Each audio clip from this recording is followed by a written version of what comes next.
Hi everyone, my name is Erika Rabe.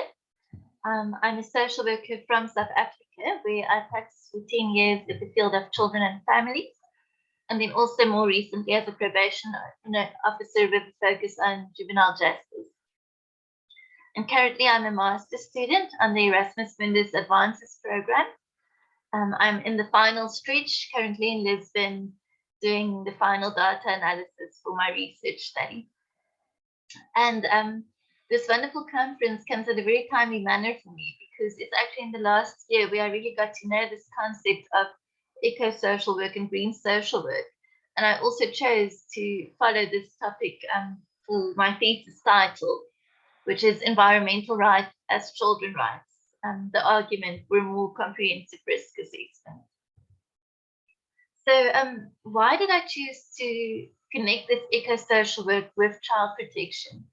The reason for that was that when I heard about this eco and green social work, I got very excited about the concept. I also saw the relevance and importance of eco-social work to the profession, but I found very few examples of the practical implementation of eco-social work in a practice that I knew and that I was familiar with. So most of the examples referred to social work interventions in areas where there were large-scale disasters, and yes, more in the emergency social work. But so I thought, how can the opportunities and challenges presented by our relationship with the natural world be incorporated into child protection? And to me, the risk assessment tool presented as a very practical starting point to look at the possibilities. So the eco-social work and green social work, there are obviously different ways to look at it, different interpretations. But I chose this quote from Gray and Coates, maybe as an entry point for us to look at it. So they state that environmental social work sees a role for social workers in challenging local and national governments and international organizations in enacting policies that not only serve to preserve habitat and species, but also to eliminate polluting and destructive practices carried out most frequently by or on behalf of large business ventures. So with the help of my wonderful supervisor at University of Lisbon, Carla Pinto, I developed the following research questions. So my first question was, or my main question, can a more comprehensive risk assessment provide a practical tool for social workers to actively promote environmental rights as children rights? And then the sub-questions that I'm looking at is, do social workers have a role in enforcing environmental rights as children rights? How can environmental risks and opportunities be integrated into child risk assessments to make it more comprehensive and inclusive of an eco-social lens? And what are the most prominent environmental risks faced by children? And then lastly, do we as social workers have a legal responsibility to hold those contravening the environmental rights of children accountable?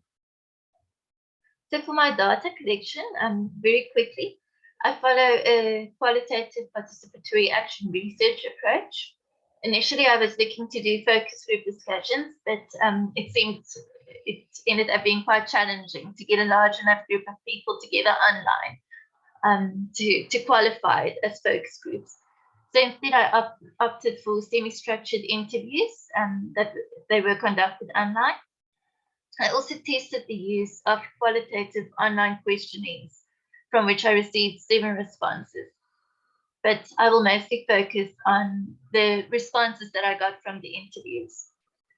So the participants were recruited through my own professional network, as well as through social media. I aim to have a diverse and global demographic, but obviously language barriers and accessibility had some impact on this.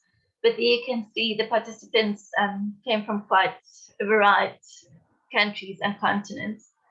And I had so far 10 participants, and 6 of these participants were familiar with eco-social work concepts through education and training.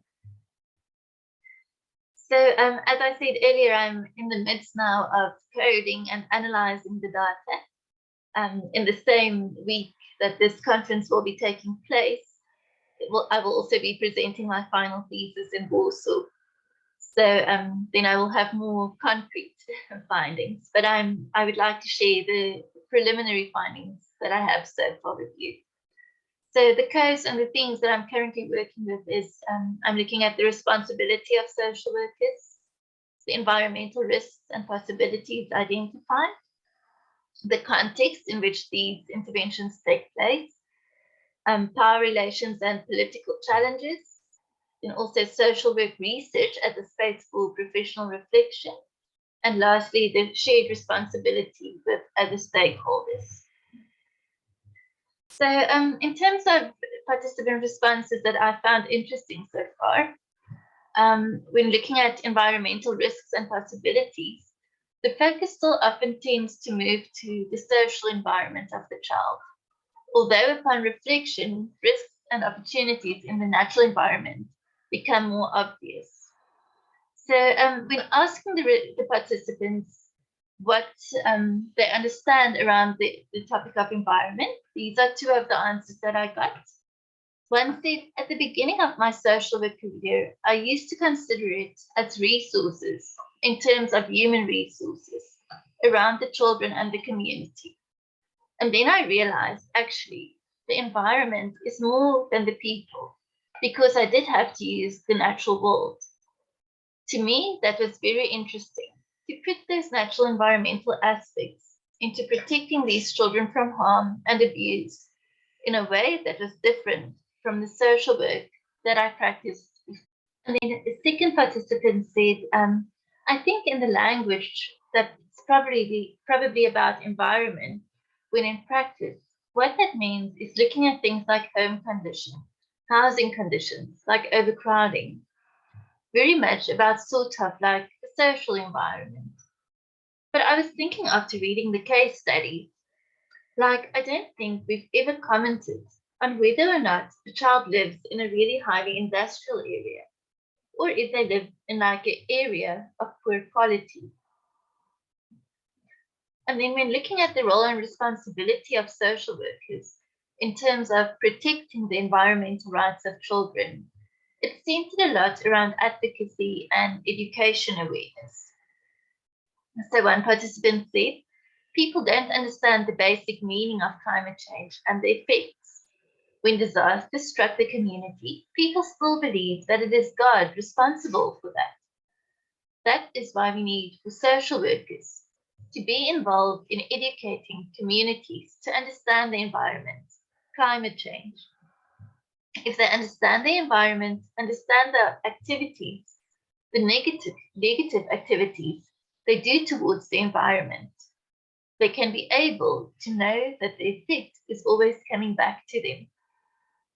If children grow in a right environment, in a safe environment, they will also learn and transmit the same to future generations. But as long as a child grows up in a violent environment, a rough environment, he or she may not know the need of protecting the environment. And we should advocate this even in our institutions. And then lastly, someone said, yes, definitely, social work has a role. Social workers also have power, the power of advocacy, the power of education, public education, educating community members to understand. And then the final one is the biggest challenges that participants perceived in incorporating an eco-social response in child protection risk assessments. It's challenging existing organizational structures and political powers that often have a lot of control over service delivery. And this also speaks to the autonomy of social workers. So these are 3 responses, but a lot came out around this. But I will share these 3. The first one says, you find that the government can even determine how you do your practice. For instance, if it is the government, let's say doing environmental degradation, maybe around a school, and you as social worker know, It is the government and somebody in power. The very person, it's a person who took charge during your employment. And then someone said, to then engage in questions of like climate justice and climate change. And you know the industrial wasteland that a lot of our families are basically living in. Because it would kind of make us reckon with bigger forces. I don't think we know how to reckon with meaningfully. And then the last one, sometimes it feels like we're fighting a losing battle, and who is paying for this? And I just wonder if the government is just going to ignore us with that as well. You know, we always try to reach out for more effective services. But like we're climbing every time a mountain. And when we're halfway, something happened that we fell back all the way to the ground. So just some final thoughts and points that also came out of the discussions.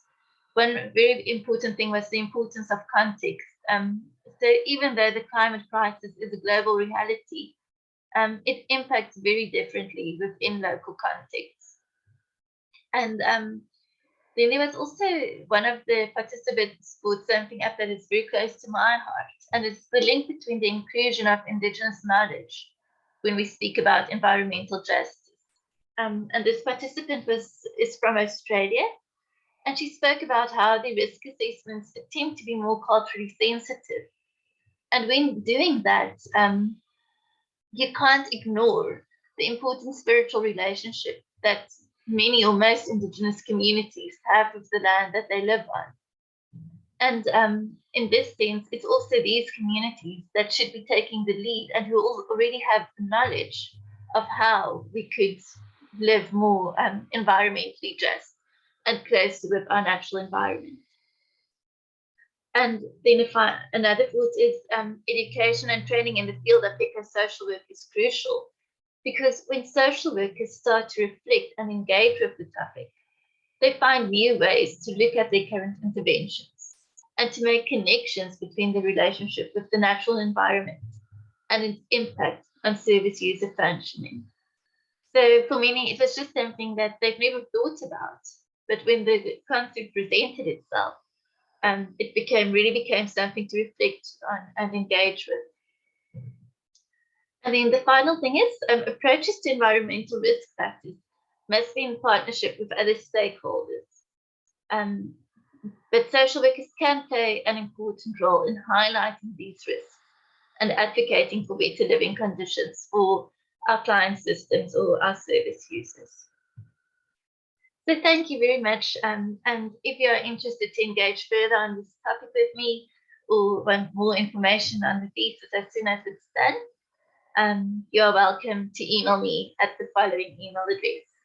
Thank you very much.